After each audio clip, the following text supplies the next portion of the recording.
Master साहेब लो सुन, आया नया कानून, पी के हुआ जो टून, उसको पकड़ो चुन चुन, काके शिक्षा का खून, गाओ नीतीश का गुण, ताला बंद करो, ताला बंद करो, अब पाठशाला में ताला बंद करो, अब ड्यूटी लगा मधुशाला में ताला बंद करो, ताला बंद करो, अब पाठशाला में ताला बंद करो। कब हुआ नीतीश चाचा फिर कुछ नया ऑर्डर कर ले बड़ा, कब हुआ?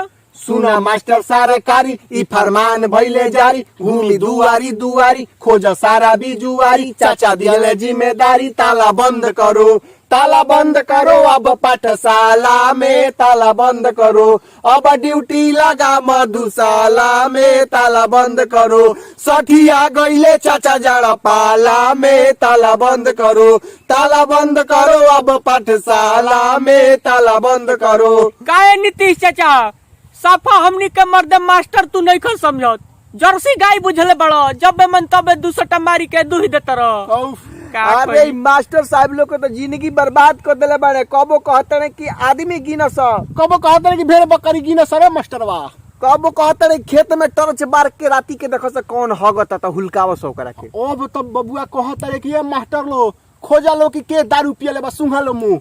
ए हमारा तो अब डर लगता है बुआ। काहे मास्टर साहब? अब हमारा डर लगता है कि कबो कहीं है कि हगले बनी तनी बुआ साफ न कर दलो, मल पड़ल बा हमरा। बड़ा गजन कर दिले रे मर्दे। ए मास्टर साहब लोग रवा सब के तो जिंदगी उल्टा हो गइल बा जी। जिंदगी या बहुत हमरा संगे गजन हो गइल बा बुआ। का हो?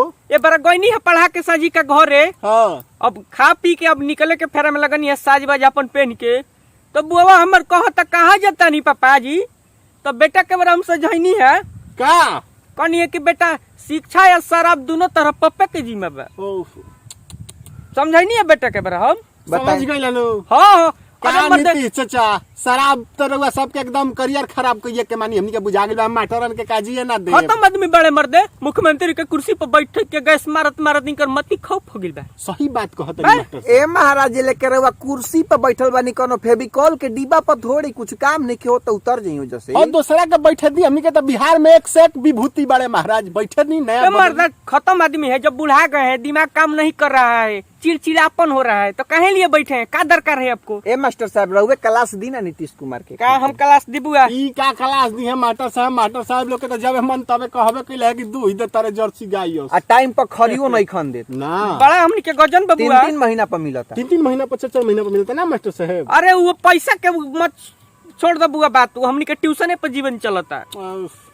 चली का कहियो मास्टर जय साहब। हो शिक्षा, जय हो व्यवस्था। ए बुआ देखो हाँ। हमार विलम्ब होता है, टारगेट से अगर की शराबी निकल जाई तो हमारी नौकरी चल जाई। अब यही बहन निकल धर्म का हो जाई आ रहे हैं शराबी आ रहे हैं तुम्हारे पास। देखब नौकरी मत जाए ना, ना। देखिए मास्टर साहब जाते नु तो हमनी के MVS फिल्म भोजपुरिया जवान के आ फेसबुक आप फॉलो कर लेवे के बा, यूट्यूब पे सब्सक्राइब कर लेब, आ वीडियो शेयर करके नीतीश चाचा के पहुंचा दे के बा, तबे न कुछ सुनी है। सुने ले बही नानू हमें हो सुन ली है सुन ली है नु।